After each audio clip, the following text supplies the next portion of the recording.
இயேசு கிறிஸ்துவின் இனிதான நாமத்தில் இன்றைய ஆவிக்குரிய சிந்தனைக்கு உங்களை அன்புடன் வரவேற்கின்றோம்.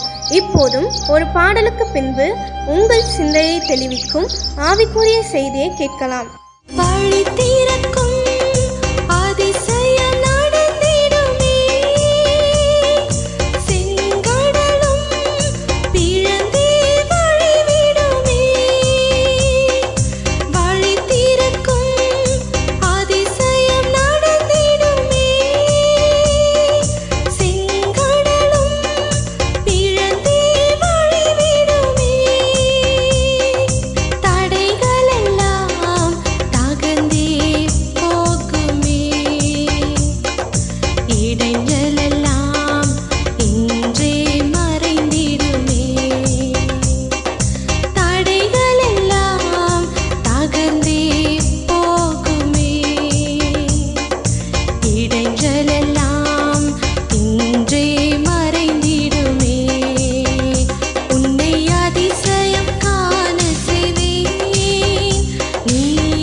ஆண்டவர் இரட்சகருமாக இயேசுவின் இனிதான நாமத்தினால் உங்களை வாழ்த்துகிறேன். இந்த நாள் நம்முடைய ஆவிக்குரிய சிந்தனைக்காக யாத்ராகமம் 14 அதிகாரம் 15-16 வசனங்களை நான் வாசிக்கிறேன். அப்பொழுது கர்த்தர் மோசேயை நோக்கி, நீ என்னிடத்தில் முறையிடுகிறது என்ன? புறப்பட்டு போங்கள் என்று இஸ்ரவேல் புத்திரருக்கு சொல்லு. நீ உன் கோலை ஓங்கி உன் கையை சமுத்திரத்தின் மேல் நீட்டி சமுத்திரத்தை பிளந்து விடு. அப்பொழுது இஸ்ரவேல் புத்திரர் சமுத்திரத்தின் நடுவாக வெட்டாந்தரையிலே நடந்து போவார்கள். எகிப்தின் அடிமைத்தனத்திலிருந்து இஸ்ரவேல் ஜனங்கள் வெளியே வருகிறார்கள். குடும்பம் குடும்பமாய் கூட்டம் கூட்டமாய் போய்க் கொண்டிருக்கிறார்கள். போகும்பொழுது எதிரே செங்கடல் வருகிறது. பின்னாடி பார்வோன் சேனை திரும்பவும் அவர்களை துரத்த ஆரம்பித்து விட்டது. எங்கு போவது என்று சொல்லி தெரியாமல் இருக்கும் பொழுது மோசே ஆண்டவரை நோக்கி முறையிடுகிறார். அல்ல, ஆண்டவர் மோசேக்கு வாக்கு கொடுத்திருந்தார். கையில ஒரு கோலை கொடுத்திருந்தார். அது தேவனுடைய கோலாய் மாறியிருந்தது. அதை வைத்து பலத்த காரியங்களை எகிப்திலே செய்த அந்த மோசே முறையிடும் பொழுது ஆண்டவர் சொல்லுகிறார், நீ என்னை நோக்கி முறையிடுகிறது என்ன?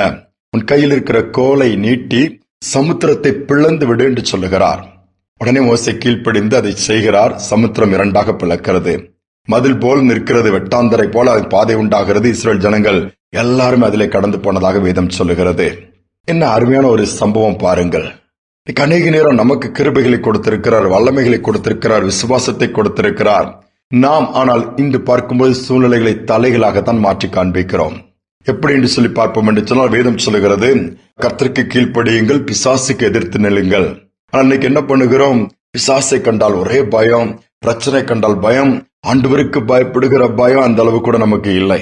சூழ்நிலைகளை பார்த்தெல்லாம் பயந்து அதுதான் நமக்கு நேரிடுகிறதாய் மாறிவிடுகிறது. ஆனால் இந்த இடத்தில் சொல்கிற அவைகளை பார்த்து பயப்பட வேண்டாம், எதிர்த்து நில்லுங்கள். அல்லது மேற்கொள்ளக்கூடிய பலனை கர்த்தர் கொடுத்திருக்கிறார். விசுவாசத்தோடு பேசும்பொழுது அது நம்மை விட்டு விலகி போய்விடும். நம்முடைய வார்த்தைகள் எப்படி இருக்கிறது, நம்முடைய வாழ்க்கையில் எப்படி செயல்படுகிறோம், எல்லாமே ஆண்டவரே ஆண்டவரே என்று புலம்பிக் கொண்டே இருக்கிறோம். ஆண்டவர் ஏற்கனவே அநேக காரியங்கள் நமக்கு சுதந்திரத்தை கொடுத்திருக்கிறார், வல்லமைகளை கொடுத்திருக்கிறார், அதிகாரங்களை கொடுத்திருக்கிறார்.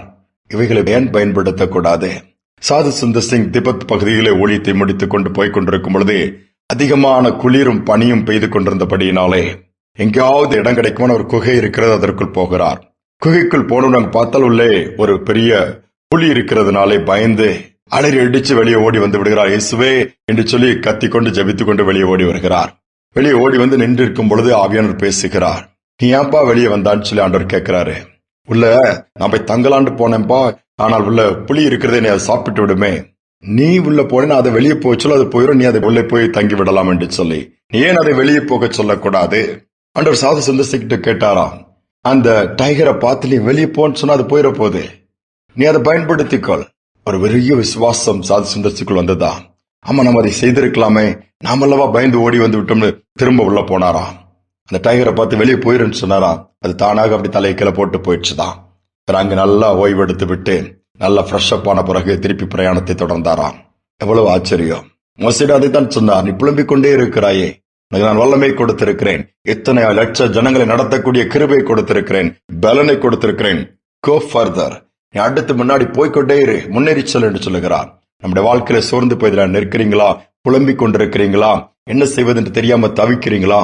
ஆண்டவர் கொடுத்த வல்லமைகளை கிருபைகளை பயன்படுத்துங்கள்.